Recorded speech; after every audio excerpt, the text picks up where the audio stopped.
Hello everyone, this is Bushra Khan. Welcome to Sama Podcast.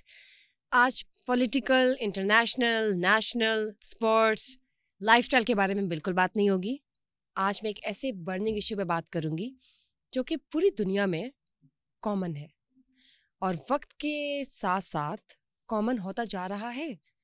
मर्द खवातीन के दरमियान ये एक इशू बहुत ही ज़्यादा संगीन समझा जाता है और इसकी वजह से मेरे ख्याल से डिप्रेशन और एंजाइटी का जो रेट है वो मल्टीप्लाई होता जा रहा है as days are passing by. If we talk about extramarital affairs, yes, you heard it right. Extramarital affairs एक ऐसा बर्निंग इशू है, एक ऐसा संगीन मसला है जिसमें पूरी दुनिया में अगर परसेंटेज निकाली जाए तो somehow 50 to 60 और may be 60 to 65% couples, married couples affect होते हैं. इसकी क्या वजह है या क्या कोई वजह नहीं है, किस तरह से ये कोई इसमें इन्वॉल्व हो जाता है, इस सब के बारे में कि क्या है पूरा जो वेब है, पूरा जो जाल है, इसके बारे में आज बात करूंगी मैं. और मैं चाहूँगी कि अब्दुल सत्तार साहब who is a senior journalist and available today at my studio, उनसे कुछ बात की जाए और कुछ इन्फॉर्मेशन आप तक भी पहुंचाई जा सके और कुछ इन्फॉर्मेशन ज़रा मैं भी उनसे लूँ और डिस्कस करूँ. What's the scenario about extra marital affairs. अस्सलाम वालेकुम. कैसे आप? ठीक है, बिल्कुल ठीक. जैसे कि आपने सुना, आज हम एक बर्निंग इशू पे बात कर रहे हैं which is quite common if you talk about married couples, married percentage and of both genders, females and males. Do you agree to the point कि एक्स्ट्रा मैरिटल अफेयर्स जो हैं वो दिन ब दिन बढ़ते चले जा रहे हैं?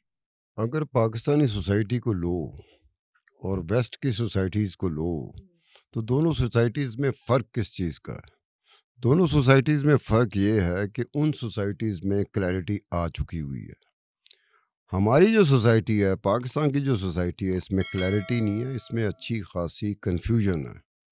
और हम लोग कन्फ्यूजन को पसंद करते हैं, हम क्लैरिटी को नहीं पसंद करते. वो माशरे जो एक परवान चढ़ चुके हुए हैं अपनी अपनी शक्लों में, वहाँ क्लैरिटी को प्रेफरेंस देते हैं. हम लोग कन्फ्यूजन को प्रेफरेंस देते हैं. कन्फ्यूजन को प्रेफरेंस अगर हम देते हैं तो उससे सूरत हाल क्या निकलती है? जो टॉपिक आपने लिया है वो वेस्ट में या उन माशरों में जो माशरे अपनी सिमत का तयन कर चुके हुए हैं, उनकी डायरेक्शन सेट हो चुकी हुई है. ये एक सेटल्ड इश्यूज होते हैं, वहाँ पे सेटल्ड इश्यूज हैं. हमारे यहाँ ये सेटल्ड इशू नहीं है. हमारे यहाँ अगर किसी से आप ये बात करें तो पहले आपकी तरफ देखेगा बड़े अजंबे की उसमें कि किसकी बात कर रही है, क्योंकि ख़ुद उसे नहीं पता कि ये इशू है क्या, ये टॉपिक है क्या, इसकी डायमेंशंस क्या हैं, इसके पहलू कौन से हैं, इसकी एस्पेक्ट्स कौन से हैं, इसकी एंगल्स कौन से हैं. वो कंफ्यूज होके, क्योंकि we are reigning supreme. Confusion is reigning supreme over the society. जहाँ पर कन्फ्यूजन रेनिंग सुप्रीम होती है वहाँ क्लैरिटी नहीं आती और इस तरह के अफेयर्स के बारे में भी कोई क्लैरिटी नहीं बनती. अब ये एक राइजुल वक्त, एक लफ्ज़ चलता है, राइजुल वक्त. वेस्ट की तरफ देखें, बाहर की तरफ देखें तो राइजुल वक्त एक ऐसी चीज़ है, अगर आप वहाँ की गर्लफ्रेंड को लें और पाकिस्तान जैसे माशरे की गर्लफ्रेंड को लें तो दोनों में ज़मीन आसमान का फ़र्क है. वहाँ गर्लफ्रेंड को एक रिस्पेक्ट मिलती है, girlfriend like a wife. Pakistan में girlfriend not like a wife. ये अब इतना बड़ा फ़र्क है कि अगर वहाँ पर कोई लड़का अपने घर वालों से किसी का तारफ़ कराता है, किसी लड़की का, ये कह के शी इज़ माई गर्लफ्रेंड, तो उसके घर वालों की तरफ से उसे रिस्पेक्ट मिलेगी. ऐते करा के दिखाओ किसी ਨੂੰ ਕਹੋ ਹਾਂ ਘਰ ਜਾ ਕੇ ਅੰਮੀ ਦੇ ਨਾਲ, ਅੱਬੇ ਦੇ ਨਾਲ, ਚਾਚੇ ਨਾਲ, ਤਾਏ ਨਾਲ, ਮਾਮੇ ਦੇ ਨਾਲ, ਫੁੱਫੇ ਦੇ ਨਾਲ, ਵੱਡੇ ਭਰਾ ਦੇ ਨਾਲ, ਵੱਡੀ ਭੈਣ ਦੇ ਨਾਲ, ਇਹ ਜਾ ਕੇ ਕਹਿ ਦੋ ਸਹੀ ਇਹ ਮੇਰੀ गर्लफ्रेंड हैगी है, ਲੱਗ पता जाएगा उन्हें. Yeah, I think concept नहीं है. एक्सेप्टेंस का एक लेवल होता है. जब चीज़ें आप एक्सेप्ट करना शुरू करते हैं तब वो चीज़ें राइजुल वक्त बनती हैं. सोशल सेटअप हमारा वैसे भी तनज़ली का शिकार है. अगर इस सोशल सेटअप में तनज़ली ना होती तो हम में भी बहुत सारे मामलात में क्लैरिटी आ जाती. जब क्लैरिटी आती है तो फिर आप रमा दमा होते हैं. जब आप रमा दमा होते हैं तो फिर आप डिबेट में आ जाते हैं। जब आप डिबेट में आते हैं तो उनके बहुत सारे मसाइल और फिर उन मसाइल का हल भी आपको नजर आना शुरू हो जाता है। हमारे यहाँ इस तरह की कोई चीज़ नहीं है, एक टोटली कन्फ्यूजन, जिसकी वजह से ये चीज़ उस जैसे मुआशरे में जिसमें क्लैरिटी ना हो उसको ज़्यादा तबाह करती है, और वो मुआशरा जहाँ क्लैरिटी आ चुकी हो उसको वो तबाह नहीं करती। तो फिर आप ये कहना चाह रहे हैं कि वेस्ट में तो एक्सपोजर है, माहौल है, वहाँ के लोगों में एक्सेप्टेंस है, वहाँ उनका एक कल्चर है टू हैव अ गर्लफ्रेंड और टू हैव अ बॉयफ्रेंड। लेकिन अगर हम बात करते हैं पाकिस्तान की तो यहाँ पे कल्चर नहीं है। Okay, I agree to this. तो ये जो एक्स्ट्रा मैरिटल अफेयर्स हैं जो पाकिस्तान में दिन ब दिन बढ़ते चले जा रहे हैं और इनकी तादाद, अच्छा, हम डिटरमिन नहीं कर क्या सकते, ये हम डिटरमिन नहीं कर सकते उसकी वजह से? नो नो नो, हम डिटरमिन नहीं कर सकते फिर? क्योंकि रिकॉर्डेड बात कोई चीज़ नहीं है। पाकिस्तान में इस तरह की चीज़ें रिकॉर्डेड नहीं होती, बिल्कुल डेटा नहीं होता, डॉक्यूमेंट नहीं होता। वेस्ट की जो सोसाइटीज़ होती है उसमें इनका डेटा, रिकॉर्ड, डॉक्यूमेंट्स होते हैं। जब वो देखते हैं ना कि एक ट्रेंड बढ़ता जा रहा है या एक ट्रेंड कम होना शुरू हुआ है, तो वो डेटा, रिकॉर्ड और डॉक्यूमेंट्स उसको रिफ्लेक्ट कर रहे होते हैं। नहीं, तो आप कहना चाहते हैं कि ये ट्रेंड है और लोग एक दूसरे को देख के अपनाना शुरू हमारे करते हैं। यहाँ ये adopt एक्स्ट्रा करते हैं। मैरिटल अफेयर का कोई डेटा नहीं है, तो ट्रेंड कोई तो रिकॉर्ड नहीं आप है, इसे ट्रेंड तो नहीं कह कोई सकते ना। डॉक्यूमेंट नहीं है। कौन सा ऐसा सरकारी महकमा या सरकारी वजारत है जो इस पे काम करती हो, बताएं? नहीं है। नहीं है ना।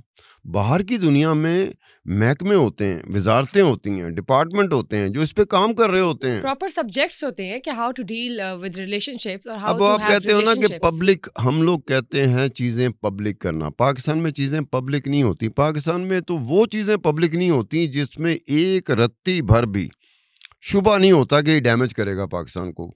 पाकिस्तान में तो वो चीज़ें पब्लिक नहीं होती। बाहर की दुनिया में चले जाएं या इंडिया में चले जाएं, ऐसी ऐसी चीज़ पब्लिक हो रही होती है जो आप सोच भी नहीं सकते। पब्लिक का मतलब ये होता है कि कंसर्न क्वार्टर, उसकी ये जिम्मेदारी होती है कि आपने अपनी वेबसाइट पे उसे पब्लिक करना है ताकि लोगों की रसाई हो जाए। लेकिन आप ये देखें ना, अब पाकिस्तान जैसा, मैं ये नहीं कहूँगी कि पाकिस्तान कंजर्वेटिव है, मैं ये कहूँगी कि पाकिस्तान की अपनी वैल्यूज़ है, एथिक्स एंड नॉर्म्स है। And I also agree to it कि हमें उस सर्टन लिमिटेशंस को बिल्कुल क्रॉस नहीं करना चाहिए। हर कंट्री का अपना एक रूल्स रेगुलेशंस और एक सर्टन माइंडसेट है। लेकिन डू यू थिंक कि ये जो इतना मैं फिर से वही बात करूंगी कि मैं इस वक्त एक्स्ट्रा मैरिटल अफेयर्स की बात कर रही हूँ कि ये परसेंटेज क्यों आ रही है? पाकिस्तान में ये मैं ट्रेंड, गर्लफ्रेंड बॉयफ्रेंड की बात नहीं कर रही। ये पाकिस्तान में ये ट्रेंड जो है ना, स्ट्रॉन्ग फुटिंग नहीं है इस ट्रेंड की। मेरी ख्वाहिश ज़रूर होगी लेकिन मैं अपनी ख्वाहिश को अमली जामा नहीं पहना सकता पाकिस्तान जैसे माशरे में। अब ये बात को समझने की कोशिश करें, ख्वाहिश तो बहुत सारों की है। हमारा कैमरा मैन हो सकता है इसकी भी ख्वाहिश हो, हमारे एक और दोस्त हैं घूम फिर रहे हैं स्टूडियो में, हो सकता है उनकी भी ख्वाहिश हो, मैं जो बैठा हूँ हो सकता है मेरी भी ख्वाहिश हो, लेकिन हम उसे अमली जामा नहीं पहना सकते। सोसाइटी में होता है, बाहर की दुनिया में हो ना, तो बाहर की दुनिया में आपको सोचना ही नहीं पड़ता, वो चीज़ हो जाती है, आपको सोचने की जरूरत ही नहीं पड़ती है, वो चीज़ हो जाती है दोनों अतराफ से, दोनों अतराफ से, दोनों अतराफ से। लेकिन मैं आपसे क्या कह रही हूँ कि हमारे पाकिस्तान में शादीशुदा मर्द खवातीन का एक्स्ट्रा मैरिटल अफेयर होना, it is very rare, why it is happening, मैं आपसे ये पूछ रही हूँ। नहीं, हैपनिंग तो आप उसका पूछ सकती है ना जिसका I want to trend no हो। The exact and particular reason. देखो, जुए पे सट्टेबाजी, मैचों पे सट्टेबाजी, ये ट्रेंड सेट हुआ पाकिस्तान में। इसकी हम बात कर सकते हैं कि ये गली कूचों में घुस चुकी है, घरों में घुस चुकी है। बहुत सारे major substantial amount of the people are indulged, not involve, are indulged. उसको हम डिबेट में ला सकते हैं। उसका कोई रिकॉर्ड डाटा नहीं है, उसका भी कोई रिकॉर्ड डाटा और डॉक्यूमेंट नहीं है, क्योंकि कोई महकमा पाकिस्तान में नहीं है, कोई वजारत पाकिस्तान में नहीं है, कोई डिपार्टमेंट पाकिस्तान में नहीं है जो उस बारे में भी डेटा तैयार करता हो। आपने एक रिसर्च की, मैंने प्राइवेटली एक रिसर्च की। हमारी जो रिसर्च होती है ना, वो बड़ा परसेंटेज जो होगी ना, रिसर्च क्या कहती है, नेग्लिजिबल अमाउंट, वजह बताएं। नेग्लिजिबल अमाउंट की रिसर्च नहीं मानता कोई कि जी मैंने 3% को देखा है, 3% में ये ट्रेंड आया, तो कहेगा बाकी 97%। Where is the major chunk? Major chunk is 97%। Major chunk is not 3%। We are relying on 3%।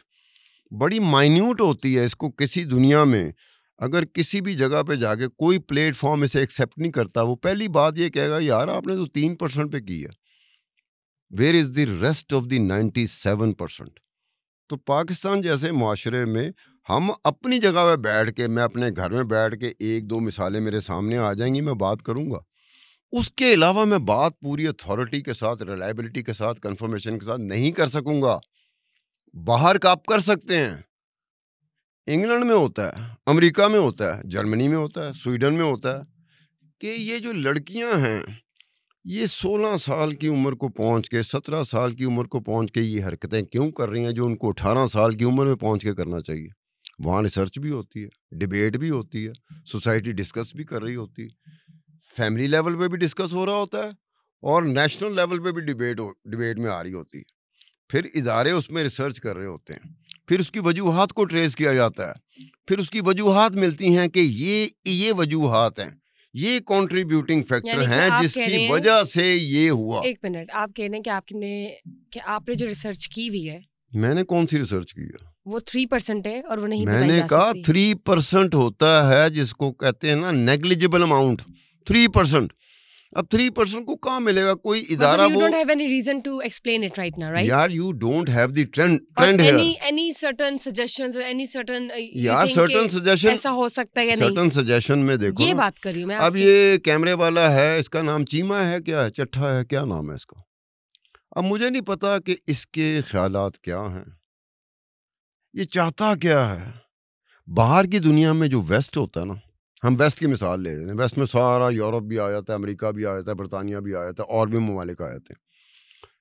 Waste में बहुत आराम से आप डिटरमिन कर सकते हैं, क्योंकि ये खुद रजू करेगा कि जी मुझे ये प्रॉब्लम हो गया, मैं ये मसले को फेस कर रहा हूँ। हमारे यहाँ कितने बंदे हैं जो जाके ये कहेंगे कि जी मेरी तो बड़ी ख्वाहिश है लेकिन मैं कर नहीं सका? कितने बंदे होंगे? परसेंटेज बताओ। मैं आपसे बात कर रही हूँ, एक्स्ट्रा मैरिटल अफेयर्स पाकिस्तान में क्यों हो रहे हैं, कोई वजह, ये इनको कंट्रोल कैसे किया जा सकता है? अगर आपके पास ये आप ये गेज कर गई हैं, वेस्टर्न एरिया में ज़मीन आसमान का फर्क है, आप गेज कर गई हैं। पाकिस्तान का सेटअप, फैमिलीज किस तरह रहती हैं, जॉइंट फैमिली सिस्टम है कि सेपरेट रह रहे हैं मियां बीवी, नहीं आपने डिटरमिन कैसे किया? मुझे इसको नहीं समझ आई कि आपके पास वो, उस बारे में बात कर रही हूँ। आपने मैंने आपको डिटरमिन ये नहीं कहा कि मैंने कुछ डिटरमिन किया है, मैं आपसे तो फिर आप कह रहे हैं कि ये ट्रेंड क्यों चल रहा है? ट्रेंड तो है इसका, देखा ना आपने, फिर वही बात बताना चाह रहे कैसे, ये नहीं कहा कि आप मुझे बताएं कि ब्लू क्यों है, मैंने आपसे ये कहा है कि आपको क्या लगता है। नहीं आप पूछ सकती हैं ब्लू क्यों है, ब्लू रेड क्यों नहीं है? सितार साहब आप समझ नहीं रहे। हमारे पाकिस्तान को देखा जाए तो we are a conservative third world country, now we also a Muslim state. इस ट्रेंड की बात कर रही हूँ, मुझे बर्निंग इशू, और इस पे इतनी कोई बात नहीं होती, इट्स अ सेंसिटिव टॉपिक। देखिए, एक्स्ट्रा मैरिटल अफेयर मैं ये नहीं कहती कि खाली पाकिस्तान में एसोसिएटेड है तो पाकिस्तान में ना हो, बाकी मुल्कों में जो हो रहा है वो ठीक हो रहा है, ऐसा नहीं है। बाकी दुनिया के जो ममालिक हैं उनमें भी इस चीज़ को मुनासिब नहीं समझा जाता। It seems to be unreasonable, unethical, and not really something which is appreciated by anyone on earth, honestly. अब इसके रीजंस क्या है? इसके रीजंस की अगर बात की जाए तो डिपेंड करते हैं कि किस कपल का एक्स्ट्रा मैरिटल अफेयर निकल के सामने आ रहा है और वो किस सर्कमस्टेंसेस में आ रहा है, किस कंडीशंस में आ रहा है। उस कपल के दरमियान क्या रिलेशनशिप है, क्या कोऑर्डिनेशन है, क्या कनेक्शन है, उनका रहना सहना, उठना बैठना, गाना खाना किस सर्कमस्टांसेस में हो रहा है, क्या वजूहात है, उनकी नेचर, वो कब से साथ है, कब से नहीं साथ, क्या प्रॉब्लम्स हैं जो वो लोग सेव कर रहे हैं या वो लोग सॉल्व करने की कोशिश कर रहे हैं या वो नहीं कर रहे। लेकिन एक्स्ट्रा मैरिटल अफेयर प्रॉब्लम्स और खुशियाँ या प्रॉब्लम्स या मिजरीज या आप कह लें कि पॉजिटिविटी या अच्छी जो आपकी ज़िंदगी में होने वाली अच्छी जो चीज़ें होती हैं वो सब साथ आने जानी चीज़ें हैं। लेकिन इसका कहीं से भी मुझे नहीं लगता रीज़न बनता है एक्स्ट्रा मैरिटल अफेयर। जो मर्जी वजह हो, रिलेटिव है, चॉइसेस रिलेटिव है, परेशानियाँ रिलेटिव हैं, सबके मसले अपने तरीके के हैं। किसी के लिए कुछ पता नहीं कितना बड़ा मसला है तो किसी के लिए वो मसला बहुत छोटा हो, क्योंकि उसके सामने जो मसला वो झेल रहे हैं वो उससे भी बड़ा है। तो मैं ये कहना चाहूँगी कि ये जो एक्स्ट्रा मैरिटल अफेयर्स चल रही हैं इनके पीछे कोई ना कोई वजूहात हैं, लेकिन फिर भी देयर इज़ नो वजूहात, देयर इज़ नो रीज़न कि इसका ये बहाना बन जाए कि under the pretext of certain reason you fall into an extramarital affair, which is actually unethical and not a graceful element to be adopted by one gentleman or one gentle lady. Do you agree to the point? Yes. अब जब हम पाकिस्तान की बात करते हैं, ये तो मैंने आपको वैसे ओवरऑल बताया जनरली तो ऐसा बिल्कुल भी जनरली ऐसा बिल्कुल एक्सेप्ट नहीं होता. लेकिन अगर पाकिस्तान की बात की जाए तो पाकिस्तान में एक्स्ट्रामैरिटल अफेयर्स समहाउ, अगर मैं थोड़ी सी परसेंटेज रिसर्च देखती हूँ तो हमारे यहाँ एक्स्ट्रामैरिटल अफेयर्स क्यों बन रहे हैं? Out of frustration, depression, anxiety. शादीशुदा होके ऐसा आपको फील हो कि आप शादीशुदा नहीं है. इग्नोरेंस, निगलेक्ट फील करना, या आप लोग को आपस में टाइम ना मिले, joint family, what do we call interference, कोई ऐसी चीज़ जो आप लोग से अचीव नहीं हो रही, या क्रिटिसिज्म चल रहा है, या कंपैटिबिलिटी का इशू है, या कोहेरेंस नहीं है, माइंडसेट्स नहीं मिल रहे. ये पता नहीं और बहुत सी चीज़ें शायद मैंने अभी बोली नहीं है, लेकिन still there on my finger tips. ये बहुत सी चीज़ें हैं जो आप लोग को एक्स्ट्रा मैरिटल अफेयर पे ले जाती हैं. Seriously, you guys really need to get some life back. Nothing on earth can be considered which is not possible to be solved. We can always come up to some positive resolution of anything. And there is no certain reason जिसके लिए आप extramarital affair में चले जाएं. This is not a graceful thing. What do you say?